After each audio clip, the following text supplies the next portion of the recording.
Okay, so next topic is biomagnification, which is also one of most important topic of this chapter.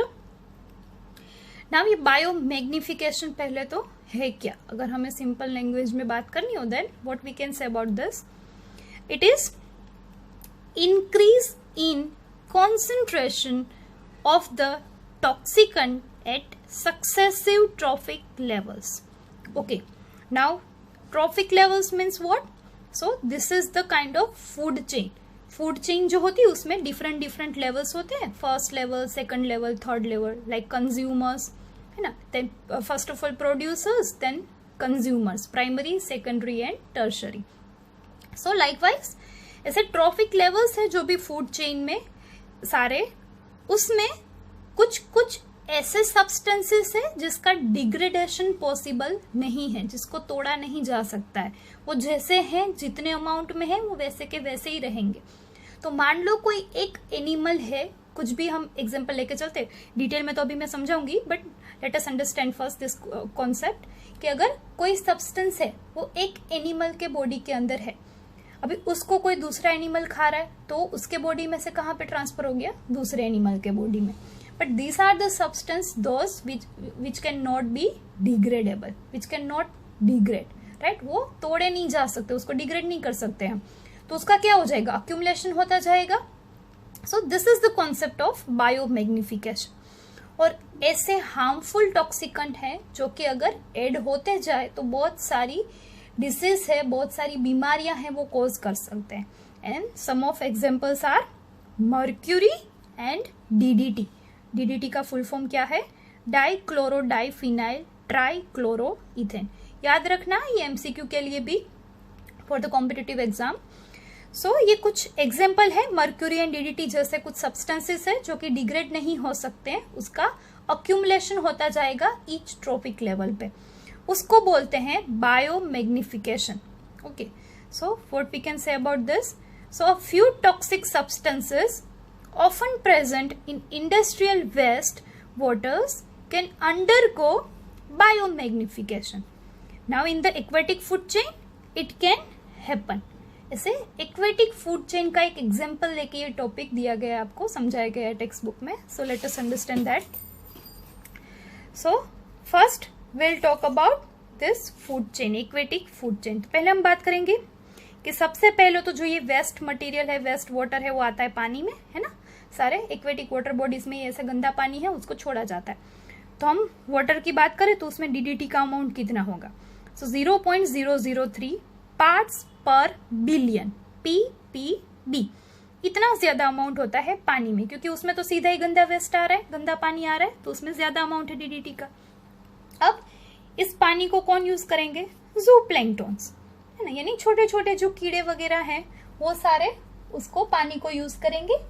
सो उसमें ये DDT जाएगा, तो उसमें कितना अमाउंट होगा उनके बॉडी में, अगर एवरेज हम बात करें देन डीडीटी कॉन्सेंट्रेशन क्या होगा, 0.04 ppm पार्ट्स पर मिलियन. ये याद रखना, सेम अगेन एमसीक्यू के लिए, कॉम्पिटिटिव एग्जाम के लिए इसके नंबर्स. अब इस जूप्लैंक्टन को कौन खाएगा, so small fish. Small fish है, उनका ये फूड है, छोटे छोटे ये कीड़े जो भी होते हैं वो. तो अभी ये स्मॉल फिश के बॉडी में कितना अमाउंट हो जाएगा डीडीटी का, सो इट इज 0.5 ppm पार्ट्स पर मिलियन. सेम स्मॉल फिश को कौन खाएगा, लार्ज फिश. तो अगेन ये सारा डीडीटी है वो किसके बॉडी में जाएगा, लार्ज फिश के बॉडी में, क्योंकि डिग्रेड तो होता नहीं है, तो जिसके बॉडी में वो जितना है उतना वैसे का वैसे ही रहेगा. अभी जा रहा है लार्ज फिश के बॉडी में, सो उसमें कितना कॉन्सेंट्रेशन हो जाएगा, तो सी 0.5 से कितना बढ़ गया, 2 हो गया, 2 ppm. Then again after this large fish को कौन खाएगा, फिश ईटिंग बर्ड्स. जैसे कि हम एक एग्जांपल दे सकते हैं ईगल का, ठीक है. तो ईगल है वो ऐसी फिश को खाते हैं, तो अभी ये फिश में से कहाँ गया, बर्ड के बॉडी में, जिसमें अमाउंट हो जाता है डीडीटी का 25 ppm, 25 जितना बढ़ गया. सो शुरू हुआ था पानी में 0.003 ppb से, बढ़ के हो गया बर्ड्स में डीडीटी का अमाउंट कॉन्सेंट्रेशन 25 ppm. तो इतना अमाउंट है वो बढ़ जाता है बर्ड्स में. तो ये एक हमने बात की एग्जांपल है कि एक्वेटिक फूड चेन, कि पानी में ये फूड चेन कैसे एक ऑर्गेनिज्म में से दूसरे ऑर्गेनिज्म में ये डीडीटी का कॉन्सेंट्रेशन है वो धीरे धीरे धीरे बढ़ता जाता है।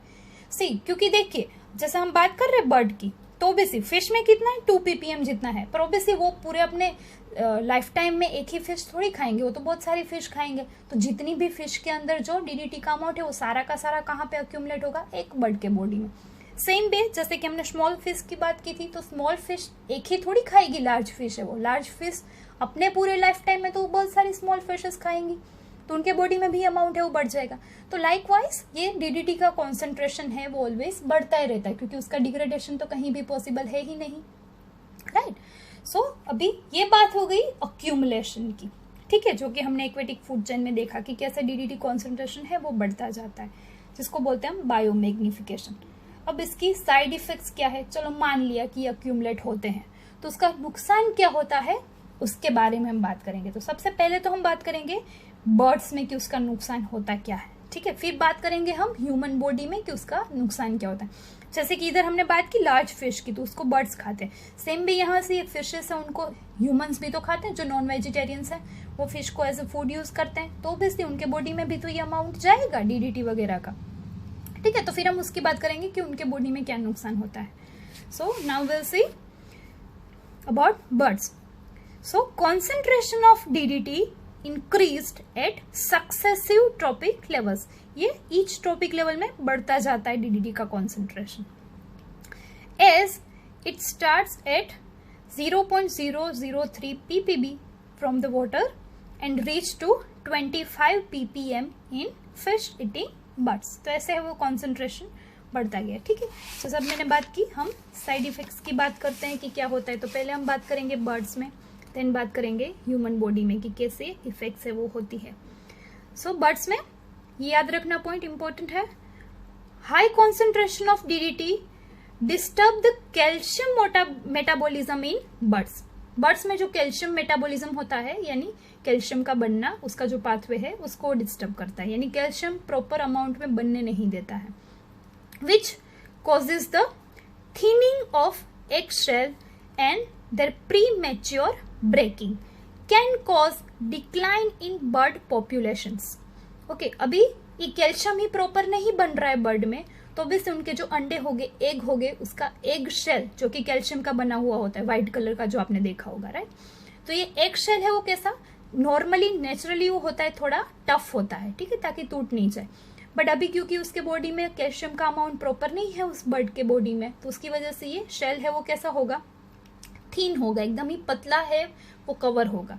उसकी वजह से क्या हो जाएगा, अगर थोड़ी भी ज्यादा उसको तेज हवा चलेगी या तो कहीं पे गिर गए थोड़ी ज्यादा हाइट से, तो भी वो आसानी से टूट जाएंगे, यानी एग्स के ब्रेक होने के चांसेस है वो बढ़ जाएंगे। और ओब्वियसली अगर एग ब्रेक हो गया before the maturing of the bird baby, right, तो अगर उसका बच्चा है वो बड़ा नहीं हुआ, उससे पहले ही ये एग है वो ब्रेक हो जाएगा, then it can cause the decline in the bird population, है ना, पॉपुलेशन भी घट जाएगी बर्ड्स की।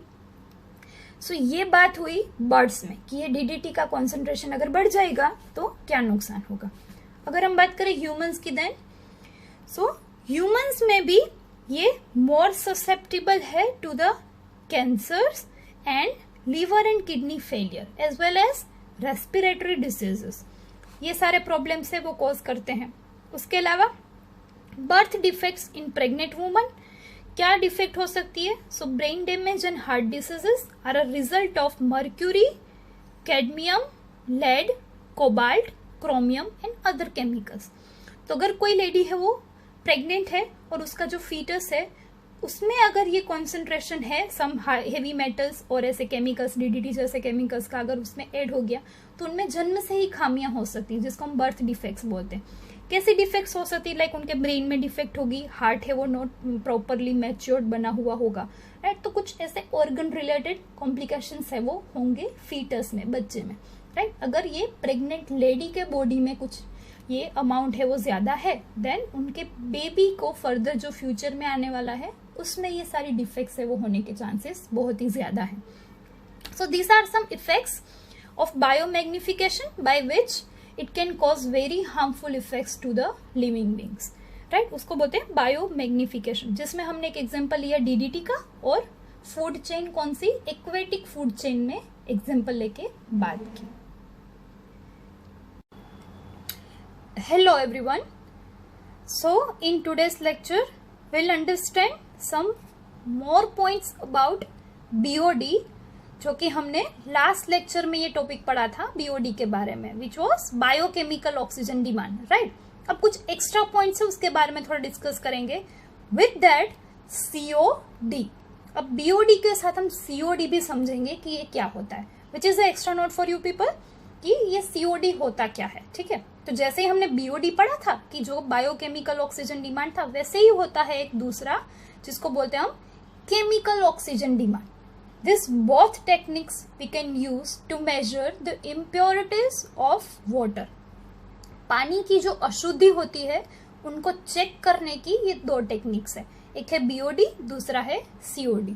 अब BOD के बारे में आप लोगों को थोड़ा ऑलरेडी आइडिया है क्योंकि हमने लास्ट लेक्चर में उसके बारे में डिस्कस किया था, ठीक है। Again I repeat some few points which is important, उसके बारे में बात करेंगे, then I make you understand about the COD। सो BOD के बारे में हम थोड़ी वापस बात कर लेते हैं, वो होता क्या था। So it is the amount of the oxygen required by micro organisms to degrade the organic matter and can be calculated as BOD of diluted and undiluted samples. BOD क्या था, जो माइक्रो ऑर्गेनिज्म है वो ऐसी organic matter को degrade करने के लिए जो डिसॉल्व ऑक्सीजन यूज करते हैं उसको हम मेजर करते हैं एज ए BOD। कि मान लो अगर ज्यादा अशुद्धि है तो इन माइक्रो ऑर्गेनिज्म को ब्रेक डाउन ज्यादा करना पड़ेगा उनका, और उनके लिए उनको एनर्जी के लिए क्या यूज करना पड़ता है, ऑक्सीजन, जो कि पानी में किस फॉर्म में होगा, डिसॉल्व फॉर्म में। तो ये माइक्रो ऑर्गेनिज्म जितना डिसॉल्व ऑक्सीजन ज्यादा यूज करेंगे उसका मतलब क्या है कि उतनी ही ज्यादा इम्प्योरिटीज है पानी के अंदर, ठीक है। अभी हम दोनों सैंपल में चेक कर सकते हैं, डाइल्यूटेड सैंपल में भी और अनडाइल्यूटेड सैंपल में भी, ठीक है। यानी प्योर जितना भी गंदा पानी है उसको सीधा ही हम चेक करेंगे कि क्या प्रॉब्लम है, और उसको थोड़ा डाइल्यूट कर देंगे, थोड़ा उसमें शुद्ध पानी डाल के थोड़ा कम अशुद्धि करके भी उसमें चेक कर सकते हैं, ठीक है। तो ये दोनों सैंपल में वर्क करता है। Then will talk about BOD values, कि BOD की वैल्यू है वो किस पे डिपेंड करती है। So it is depend on dissolved organic matter. अब ये वर्ड अंडरलाइन जो मैंने की है याद रखना MCQ के लिए भी, क्योंकि आपको ये कॉम्पिटिटिव एग्जाम वगैरह में भी ऐसे क्वेश्चन है वो पूछे जा सकते हैं कि BOD की वैल्यू है वो सिर्फ किस पे डिपेंड करती है, एक तो डिसॉल्व्ड मैटर, और वो भी कैसी होनी चाहिए, ऑर्गेनिक। सी, ना ही वो इनऑर्गेनिक मैटर पे वर्क करता है, ना ही वो अनडिसॉल्व्ड मैटर पे वर्क करता है, क्योंकि ये माइक्रो ऑर्गेनिज्म की बात हो रही है तो वो उनको ही डिग्रेड कर पाएंगे जो कि डिसॉल्व्ड है, ठीक है। और दूसरा है ऑर्गेनिक मैटर, ठीक है, उस पे ही ये ज्यादातर वर्क करेगा। तो हम BOD की वैल्यू है इन दो चीजों में ही मेजर कर सकते हैं। इसका मतलब ऐसी इम्प्योरिटीज जो कि डिसॉल्व्ड नहीं है और इनऑर्गेनिक मटेरियल प्रेजेंट है पानी में, उसकी अशुद्धि कितनी है वो हम चेक नहीं कर सकते हैं by the help of BOD। तो वो हमें नहीं पता चलेगा, यानी BOD की जो वैल्यू आ रही है वी कैन नॉट से कि ये इतनी ही अशुद्धि पानी में है, उससे ज्यादा भी हो सकती है, क्योंकि दूसरी वैल्यूज तो ये BOD मेजर कर ही नहीं सकता है। तो इस लिमिटेशन को कंपनसेट करने के लिए हमने जो टेक्निक यूज की है वो है COD, केमिकल ऑक्सीजन डिमांड, ठीक है। सो हम बात करेंगे अब COD के बारे में कि COD क्या होता है। So chemical as its name itself suggest कि in that we are using some chemical, है ना, chemical oxygen demand. So in this process use of strong chemical agent which is a oxidizing agent such as potassium dichromate, जिसको बोलते हैं K2Cr2O7। अब ये potassium dichromate है, उसका use होता है इसमें एज ए केमिकल, जिसकी मदद से हम ऑक्सीडाइजिंग प्रोसेस करते हैं लेबोरेटरी में। लेबोरेटरी में चेक किया जाता है पानी की अशुद्धियों को, और उसकी मदद से हम सारे डिसॉल्व, अनडिसॉल्व, ऑर्गेनिक, इनऑर्गेनिक सारे मैटर का मेजरमेंट है वो कर सकते हैं। यानी ये हमें एक्यूरेट अमाउंट में आंसर देगा कि पानी में कितनी अशुद्धियां हैं, ठीक है। ये होल डिटेल पूरी प्रोसेस होती है which you guys will understand in later in your higher studies. Right now in the 12th standard you need to understand just concept of that कि उसमें होता क्या है, ठीक है। सो उसमें यूज होता है ये chemical K2Cr2O7। Right now it is done to degrade both like organic as well as inorganic matter present in the wastewater samples. Then also COD values are always higher than the BOD values. Obviously COD की value higher ही आएगी क्योंकि उसमें सारी अशुद्धियों को major किया जाता है, जबकि BOD में कुछ लिमिटेशंस थी यानी उसकी वैल्यू तो कम ही रहेगी. Then because COD includes both biodegradable and non-biodegradable substances, whereas BOD contains only biodegradable, क्योंकि उसमें माइक्रो ऑर्गेनिज्म डिग्रेडेशन प्रोसेस करते हैं तो वो वही चीजें डिग्रेड कर पाएंगे जो कि उनकी लिमिटेशंस है, राइट. वो सारी चीजों को डिग्रेड नहीं कर सकते हैं, जैसे कि प्लास्टिक, ग्लास, इन सबको माइक्रो ऑर्गेनिज्म डिग्रेड नहीं कर सकते. तो अभी पानी में तो ऐसे भी वेस्ट मटेरियल्स होंगे ना जो कि वो डिग्रेड नहीं कर पाए, पर उसकी वैल्यू BOD नहीं दे सकता है, वो हमें सिर्फ COD की मदद से ही जानने को मिलेगी. ठीक है. तो अगर हमें ये डिफरेंस के फॉर्म में पूछा जाए या अगर हमें अंडरस्टैंड करना है in the form of difference, then how we can understand. So अभी उसके बारे में बात करते हैं, BOD एंड COD. ठीक है. सो फर्स्ट पॉइंट क्या बोलते हैं उसको, biochemical oxygen demand, and here it is chemical oxygen demand. Then BOD values depends on the dissolved organic matter, while COD done to both organic and inorganic matter.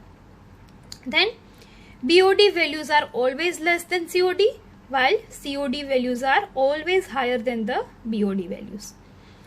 Then here in case of BOD, values depends on only biodegradable substances, while in case of COD, values depends on both biodegradable and non-biodegradable substances. Then biologically break down the pollutants through microorganism. BOD में microorganism ही breakdown process करते हैं, while COD में chemical breakdown होता है through the acidified agent which is K2Cr2O7.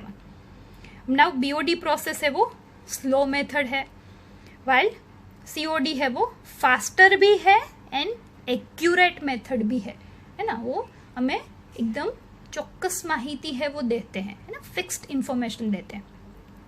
अब ये technique होती कैसे, शॉर्ट इंफॉर्मेशन आपको दी गई है just to make you understand कि कैसे ये प्रोसेस होती है. सो टेस्ट है कि BOD is measured by keeping a water sample for a incubation for a period of 5 days at 20 degrees Celsius, and the reduction in dissolved O2 give the amount of O2 consumed by the aerobic microbes. ये क्या है. सो BOD को कैसे laboratory में major करते हैं उसके बारे में बात की गई है. तो जो भी हमने वाटर सैंपल लिया है जिसको हमें टेस्ट करना है उसको हम रखेंगे इंक्यूबेशन में. अब ये वर्ड माइट भी आप लोगों के लिए नया है. सो इंक्यूबेशन मतलब ये एक प्रोसेस होती है जिसमें एक इंक्यूबेटर करके एक इंस्ट्रूमेंट आता है जिसमें हम टेम्परेचर, ह्यूमिडिटी, pH वगैरह हम सेट कर सकते हैं कि हमें कितना रखना है. ठीक है. तो हम क्या करेंगे इसमें कि पहले तो ये जो सैंपल लिया है हमने जिसको हमें टेस्ट करना है उस सैंपल में हम पहले ही ऑक्सीजन, डिसोल्व ऑक्सीजन को मेजर कर लेंगे कि कितना है अभी. ठीक है. जैसे हम लेके आए हैं सैंपल उसमें चेक कर लेंगे. अब हम क्या करेंगे, इस इंक्यूबेटर नाम के इंस्ट्रूमेंट के अंदर इस सैंपल को रख देंगे 5 days के लिए और टेम्परेचर हम सेट करेंगे 20 degree Celsius. Why 20 degree Celsius? Because in between 20 to 30 degree Celsius microbes work very easily and very fast. Microbes जल्दी से प्रोसेस करते हैं तो ताकि हमें रिएक्शन से वो ज्यादा अमाउंट में मिले, हम ज्यादा चेक कर सके कि डिग्रेडेशन कितना हुआ है. ठीक है. तो उसकी वजह से हम सेट करते हैं 20 डिग्री सेल्सियस. ये प्रोटोकॉल्स वेरीज हो सकते हैं अकॉर्डिंग टू द लेबोरेटरी, ये चेंजेस होता है उसमें. ठीक. तो हमने 5 दिन के लिए 20 डिग्री सेल्सियस पे ये सैंपल है वो हमने इंक्यूबेटर के अंदर रख दिया. ठीक है. अब 5 दिन के बाद हम चेक करेंगे कि उसमें अभी डिसोल्व ऑक्सीजन कितना बचा. देखो हमने पहले ही चेक कर लिया था डिसोल्व ऑक्सीजन, अब हम 5 दिन के बाद चेक कर रहे हैं. तो ऑब्वियसली माइक्रो ऑर्गेनिज्म में कुछ उस पर रिएक्शंस तो किए होंगे डिग्रेड करने के लिए, और जितनी रिएक्शन हुई होगी उतना डिसोल्व ऑक्सीजन है वो कम हो गया होगा. तो उसकी मदद से हम जान सकते हैं कि पहले ऑक्सीजन कितना था डिसोल्व और अभी डिसोल्व ऑक्सीजन कितना है, और उनके बेसिस पे हम अंदाजा लगा सकते हैं कि कितनी अशुद्धि प्रेजेंट होगी. ठीक है. This is just a small concept कि आपको समझ में आए कि ये कैसे चेक करते हैं लेबोरेटरी. ठीक है. वाइल जबकि ये पूरा लंबा सा प्रोटोकॉल होता है, बट वो हायर स्टडीज में आप लोग पढ़ोगे उसके बारे में. सेम वे सीओडी में क्या करते हैं, तो वाटर सैंपल को हम इंक्यूबेट करते हैं with the strong oxidising agent, यानी K2Cr2O7 जो हमने अभी बात की, उसके साथ हम उसमें डालते हैं sulphuric acid also in the boiling condition. So obviously boiling condition है यानी मोर देन 100 डिग्री सेल्सियस ही होगा टेम्परेचर. और स्पेसिफिक पीरियड, वो डिफरेंट प्रोटोकॉल्स होते हैं, 5 days, some are using 10 days protocol, some are using 7 days protocols, so it depends. और temperature around हम रखते हैं लगभग उसमें 150 डिग्री सेल्सियस जितना, और उस पर वर्क होने देते हैं. देन विल नो कि कितना डिग्रेडेशन हुआ है. But it is comparative faster process क्योंकि उसमें हम केमिकल्स यूज करते हैं. पर in case of BOD micro organism अपने आप वर्क करते हैं, उसमें हमारा कोई रोल नहीं है. तो धीरे धीरे थोड़ी ये प्रोसेस है वो करेंगे, तो वो थोड़ी स्लो प्रोसेस होती है. और उसमें भी हम हाफ ही इम्प्योरिटीज चेक कर सकते हैं क्योंकि आधी है वो माइक्रोब डिग्रेड नहीं कर सकते, इसलिए हमें उसका अमाउंट है वो पता नहीं चलेगा. While in case of COD हमें सारी इम्प्योरिटीज के बारे में पता चलता है. तो ये फास्टर प्रोसेस भी है और एक्यूरेट प्रोसेस भी है. ठीक है. So here this topic is over. Now will understand the next topic of today's lecture. Okay, so next topic is eutrophication. ठीक है. अब this is also one of the important topic. अब इसका मतलब क्या है, यूट्रोफिकेशन किसे कहते हैं?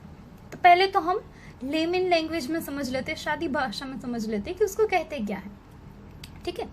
सो it is a kind of natural ageing, बुढ़ापा जिसको हम बोलते हैं ना. जैसे कि हम लिविंग बींग्स में भी ये एजिंग प्रोसेस होती है, बुढ़ापा आता है कुछ टाइम के बाद.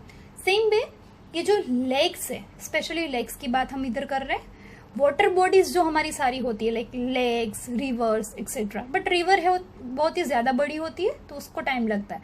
बट हम इधर लेग का एग्जांपल लेके बात करें अगर, तो ये जो भी वाटर बॉडीज है स्पेशली लेग्स, वो धीरे धीरे नेचुरली अपने आप ही खत्म हो जाते हैं. मतलब कि पहले वो पानी से भरा हुआ है लेक है वो पूरा, धीरे धीरे उसमें जो पानी की जगह पे जमीन आ जाती है and it will converted into a whole land. जो जब कभी वहां पे लेक हुआ करता था वहां पे क्या आ जाती है, अभी पूरी जमीन हो जाती है. ठीक है. वो लेक है वो कहीं गायब ही हो जाता है, जिसको हम नेचुरल एजिंग बोलते हैं, एजिंग प्रोसेस. ठीक है. सब हम बात करते हैं टेक्स्ट बुक की, उसके वर्ड्स की. तो यूट्रोफिकेशन किसे बोला जाता है?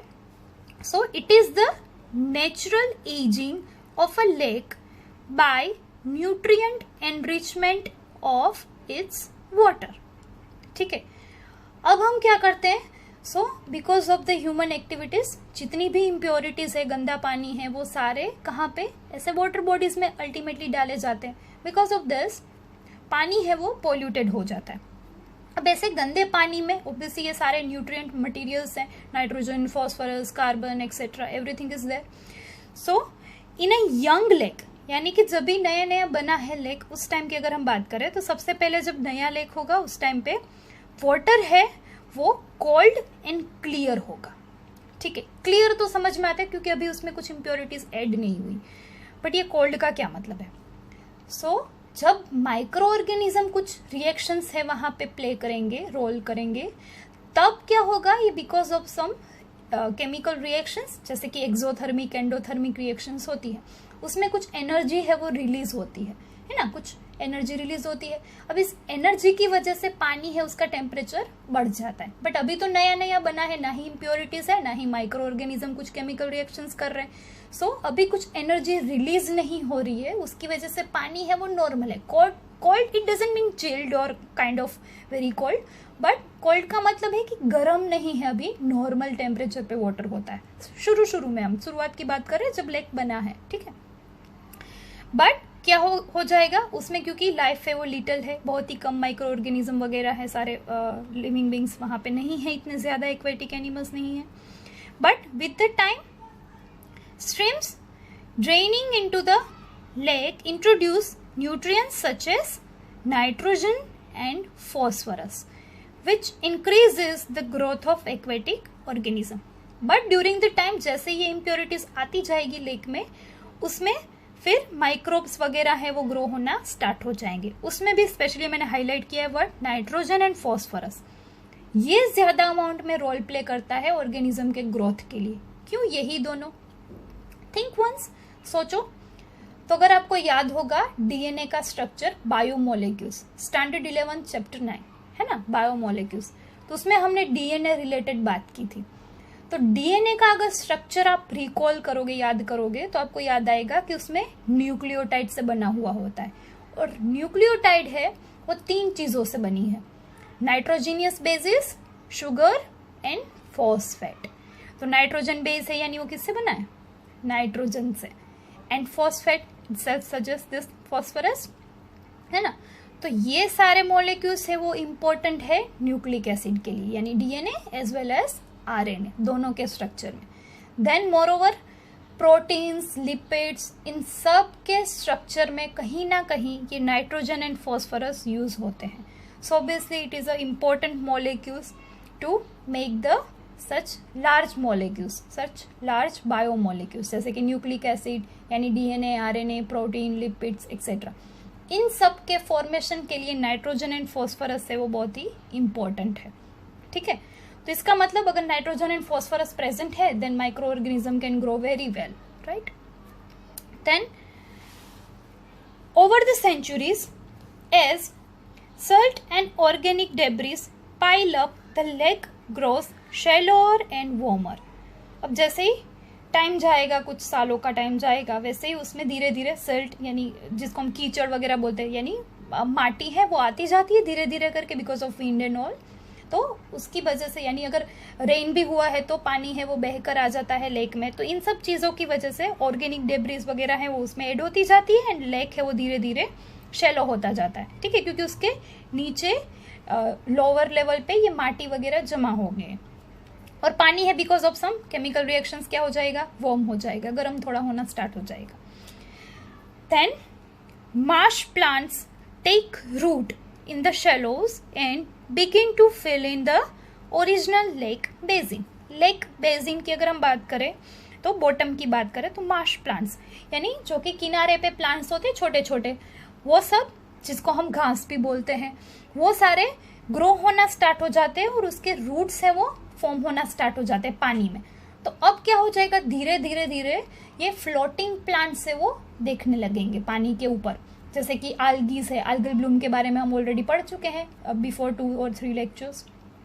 सो ऐसे आल्गल ब्लूम से वो आ जाती है, आल्गी आ जाती है, देन छोटे छोटे प्लांट्स आ जाते हैं। अब इन प्लांट्स में क्या हो जाएगा, रूट ग्रो होना स्टार्ट हो जाएगा and because of this roots, वो रूट का काम क्या है, ये माटी वगैरह को जकड़ के रखते हैं, है ना, जिसको हम जिसका यूज हम बोलते हैं सॉइल इरोजन में, कि वो हेल्प करते हैं, सॉइल को इरोज नहीं होने देते हैं।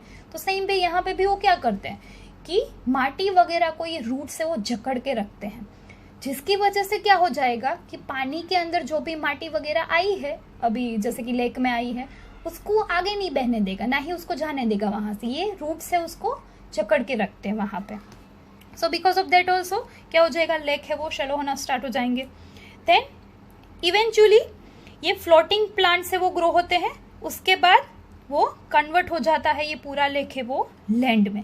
ये बहुत ही स्लो प्रोसेस है और इसको होने में बहुत ही टाइम लगता है, और specially this process is depend on the climate, size of the lake and the other factors. क्योंकि जैसे कि हम बात करें अगर की क्लाइमेट की, तो साइज है वो भी डिपेंड करता है लेक का, क्योंकि अगर ज्यादा गहरा है लेक तो उसको उतना ही फील होने में ज्यादा टाइम लगेगा। So these are some factors जो कि रिस्पॉन्सिबल है एजिंग प्रोसेस में, उसमें थाउजेंड्स ऑफ ईयर्स भी लगते हैं। ये नेचुरल एजिंग की बात है, नेचुरली ऐसा होने में बहुत टाइम लगता है, ठीक है, but as we human beings are always responsible for the climatic change, है ना कुछ हमारी ये रिएक्शंस की वजह से, कुछ चीज़ों की वजह से, कोई ना कोई हरकतों की वजह से ये एनवायरमेंट है वो ऑलवेज पोल्यूटेड होता रहता है, ठीक है, जिसको बोलते हैं एसेलरेटेड यूट्रोफिकेशन, एसेलरेटेड यूट्रोफिकेशन, और we can say cultural eutrophication. So because of the human activities eutrophication process है वो थोड़ी स्पीड अप हो जाती है, जल्दी हो जाती है, क्योंकि नेचुरली तो उसको थाउजेंड्स ऑफ ईयर्स लगते हैं, क्योंकि नेचुरली धीरे धीरे कचरा आए नेचुरली, फिर उसमें माइक्रो ऑर्गेनिज्म वर्क करे, फिर प्लांट ग्रो होना स्टार्ट हो, रूट सिस्टम डेवलप होना स्टार्ट हो, और देन है वो लेक कन्वर्ट होता है पूरा लैंड में। बट इधर हम लोग क्या करते हैं, सीवेज का गंदा सा पानी है वो हम लोग उसी में पानी वाटर बॉडीज में ही डालते रहते हैं, तो उसकी वजह से अभी ये माइक्रो ऑर्गेनिज्म का ग्रो होना, न्यूट्रिएंट का बढ़ जाना पानी में, वो सारी प्रोसेस है वो स्पीड अप हो गई है. सो pollutants from the man's activities like effluents from the industries and homes can radically accelerate the aging process, and this phenomenon has been called as accelerated eutrophication. The prime contaminants are nitrates and phosphate, as I already told you people, which act as a plant nutrients, है ना, वो plant nutrients की तरह work करते हैं. सो इसकी वजह से एजिंग प्रोसेस है वो स्पीड अप हो जाती है, जिसको एसेलरेटेड यूट्रोफिकेशन बोलते हैं.